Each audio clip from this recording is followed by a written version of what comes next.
Queridos irmãos, é com muita alegria que aqui das Filipinas vos envio essa Lexio Divina hoje, do dia 8 de abril, depois de alguns problemas técnicos, porque aqui ou não tem internet ou não tem luz, então temos que conjugar as duas graças e agora sim podemos vos entrar de novo em contato convosco e espero que esses dias sejam regulares.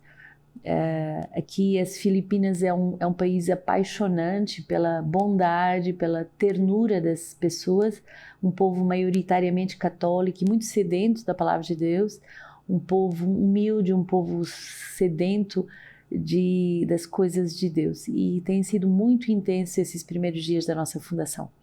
Já uma palavra na língua, num dos dialetos, porque são centenas de dialetos, só na nossa ilha de Masbate são 5 dialetos, mas uma palavra em tagalo, narito ako, eis-me aqui, foi a primeira palavra que as nossas irmãs aprenderam, narito ako, eis-me aqui para servir os pobres, eis-me aqui para servir a igreja, eis-me aqui para anunciar o Evangelho. E é bonito porque logo nos primeiros contatos, exatamente temos sido confirmados nesse carisma de pregação, nesse carisma, nessa sede que o povo filipino tem de formação.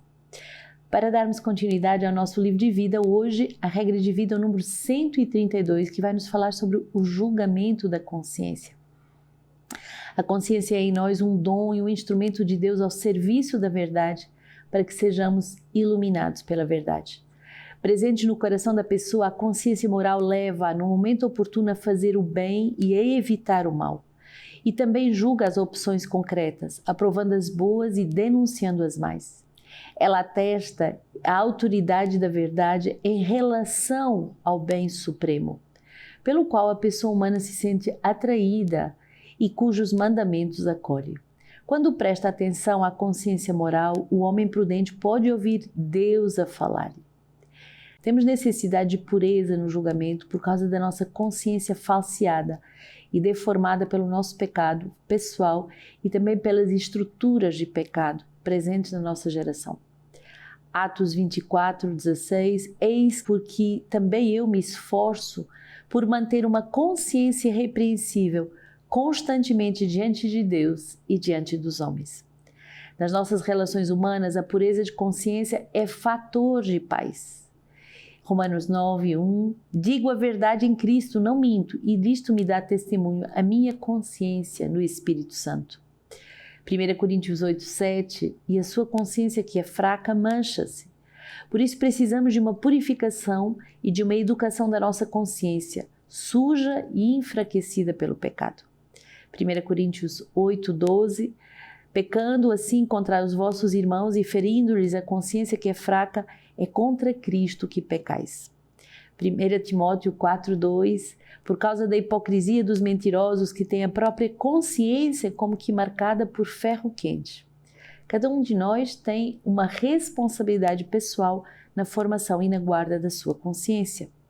Conforme em 1 Timóteo 3:9, que os diáconos conservando o mistério da fé com consciência limpa.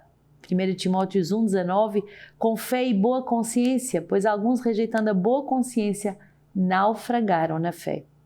Hebreus 9:14, Deus pelo sangue de Cristo há de purificar a nossa consciência das obras mortais. Precisamos de ser purificados na memória dos nossos pecados, para que a nossa consciência não nos acuse de nada. 1 Coríntios 4:4, verdade é que a minha consciência de nada me acusa, mas nem por isso estou justificado. Meu juiz é o Senhor. A nossa consciência é o centro da nossa vida espiritual e moral.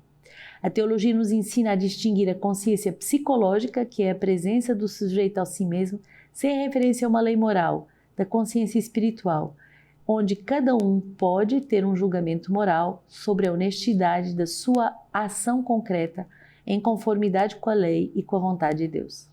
O juízo da nossa consciência é iluminado pela palavra de Deus no Espírito Santo. O Catecismo da Igreja Católica, no 1792, vai dizer: a ignorância a respeito de Cristo e do seu Evangelho, os maus exemplos dados por outros, a escravidão das paixões, a pretensão de um mal entendida autonomia da consciência, a rejeição da autoridade da igreja e do seu ensino, a falta de conversão e de caridade podem estar na origem dos desvios do juízo da conduta moral. Na consciência há uma parte subjetiva e uma parte objetiva. Para estabelecer este julgamento da consciência é necessário que seja formada, e o juízo da nossa consciência subjetiva deve ser posto em referência com o julgamento objetivo de Deus. Há o trabalho de Deus e o trabalho da minha consciência que o recebe ou o desaprova. 1 Timóteo 1,5 promover a caridade que procede de um coração puro, de boa consciência e de fé sem hipocrisia. Na base da nossa vida de caridade é preciso um coração puro, uma boa consciência e uma fé sem hipocrisia. Do vocabulário teológico bíblico, o coração, consciência e fé estão de forma diversa na base da ação da caridade. Se a intenção é reta, se a fé dá a convicção sólida, então a consciência será satisfeita. Para nós fiéis, a nossa consciência é satisfeita desde o instante em que as nossas intenções e os nossos atos são vividos sob o olhar de Deus e de acordo com a lei de Deus. E assim o fiel chega à sua plena liberdade. Não uma liberdade segundo o mundo, mas uma liberdade guiada em relação com o Senhor e com a sua palavra, segundo o ensino da igreja e vivida com os nossos irmãos. 1 Coríntios 10, tudo é permitido, mas nem tudo convém. Tudo é permitido, mas nem tudo edifica. Ninguém procura satisfazer os seus próprios interesses, mas aos do próximo. Tudo o que se vende no mercado, comei-o sem levantar dúvidas por motivo de consciência.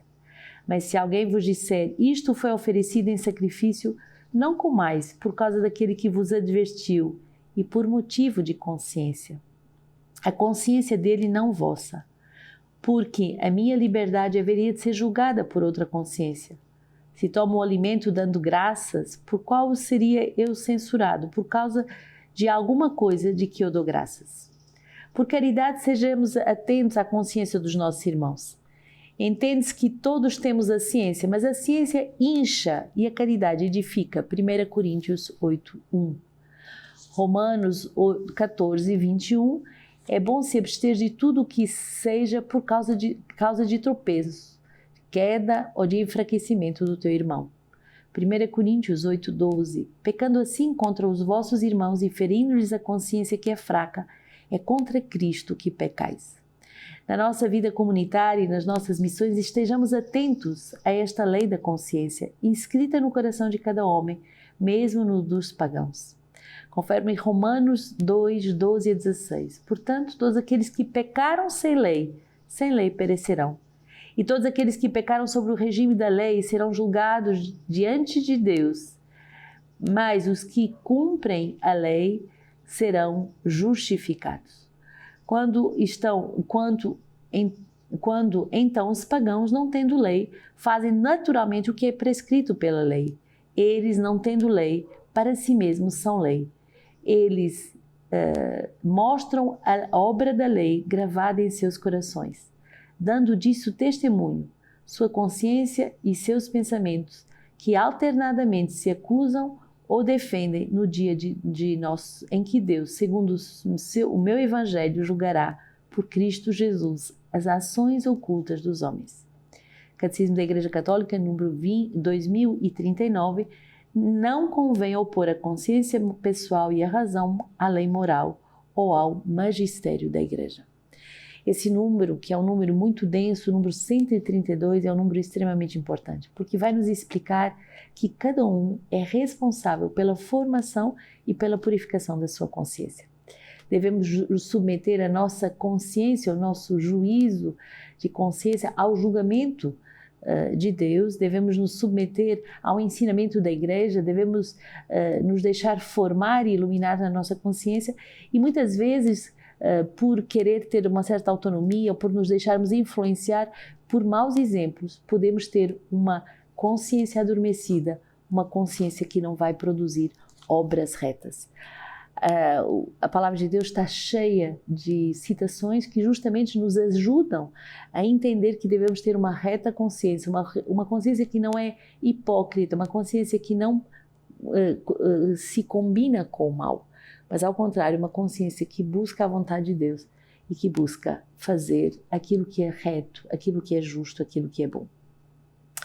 Nós fundámos há 17 anos atrás uma casa, o Aureni 3, Sementinhas de Amor, em Palmas, Tocantins. Foi a nossa segunda fundação para crianças abusadas sexualmente por várias pessoas ou crianças com vulnerabilidade social.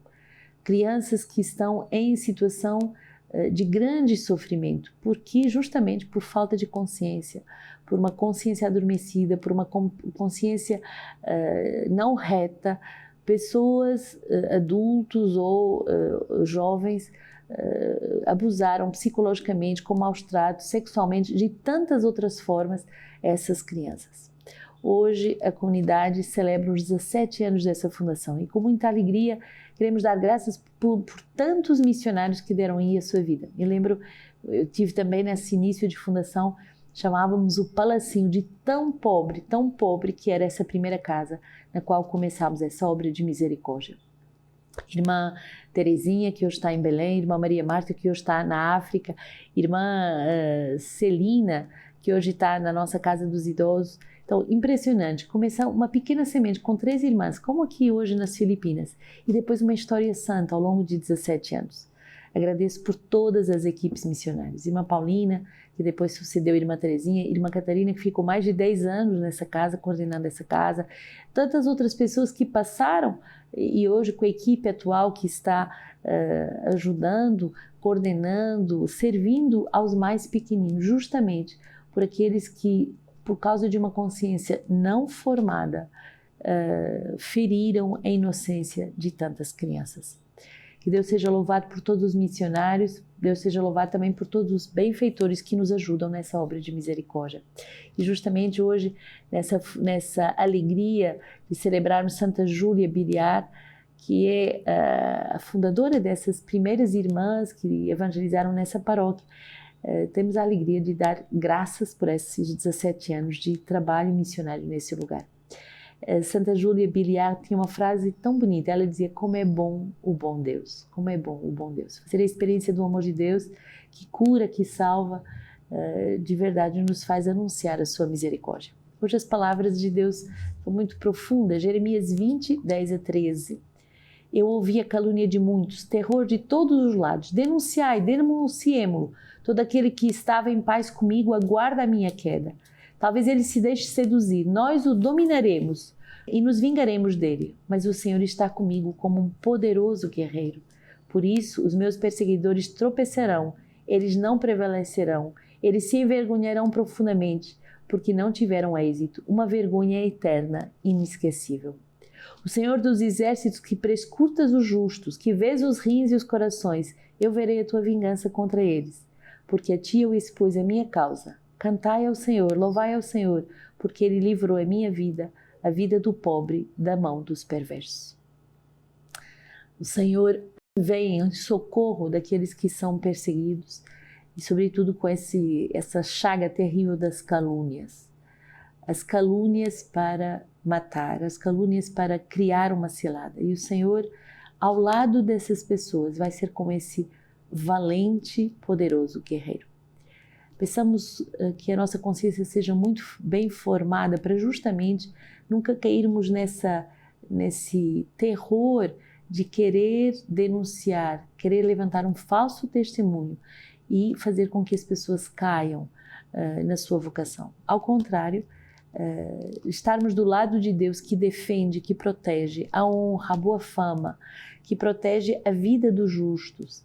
E bonito, o Senhor que prescruta os justos, vê os rins e o coração. Isto é, Deus que conhece o mais profundo do coração humano. Muitas vezes nós julgamos as pessoas pela aparência, mas Deus, Ele vê o fundo do coração. Salmo 17, eu te amo, Senhor, minha força, meu Salvador. Tu me salvaste da violência.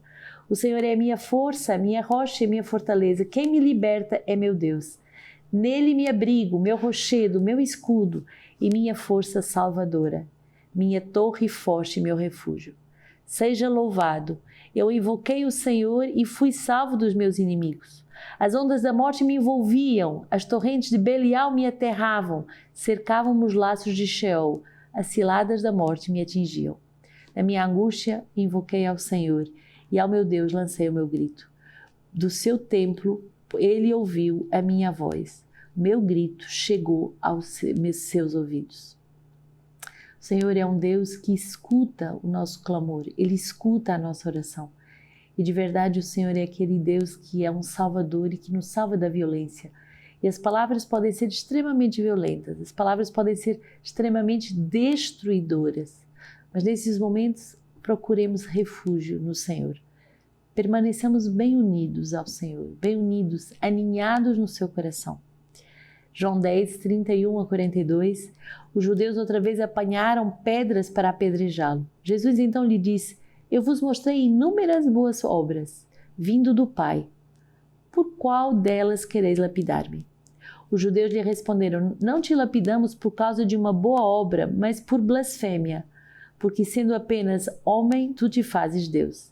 Jesus lhe respondeu: não está escrito em vossa lei, eu disse, sois deuses? Se elas chamam de deuses aqueles aos quais a palavra de Deus foi dirigida e a escritura não pode ser anulada, aquele que o Pai consagrou e enviou ao mundo, dizeis blasfemas, porque disse, sou filho de Deus? Se não faço as obras do meu Pai, não acrediteis em mim. Mas se as faço, mesmo que não acrediteis em mim, crede nas obras, a fim de que conhecerdes e conhecerdes sempre mais que o Pai está em mim e eu no Pai. Procuravam novamente prendê-lo, mas ele lhes escapou das mãos. Ele partiu de novo para o outro lado do Jordão, para o lado onde João tinha anteriormente batizado, e ali permaneceu.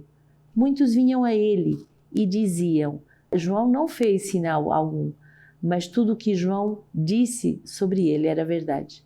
E muitos aí creram nele. Impressionante ver que o próprio Jesus foi caluniado, que o próprio Jesus teve à sua volta muitas pessoas com uma formação de consciência muito fraca, com uma consciência deformada e que por isso atacavam aquele que era o justo, achando que ele era o injusto. Jesus nos mostra o caminho: se unir ao Pai, fazer as obras que o Pai nos pede de fazer e confiar na sua providência. Que o Senhor, nesse dia de festa de Santa Júlia Biliar, que o Senhor nos dê a alegria dessa fundação dos 17 anos de ajudar aqueles que foram feridos por uma consciência mal formada, ajudar os pequeninos, ajudar a que a inocência da consciência dessas crianças seja preservada. Das Filipinas, eu vos digo com todos os meus irmãos, Narito Ako, eis-me aqui, eis-nos aqui para servir o Senhor.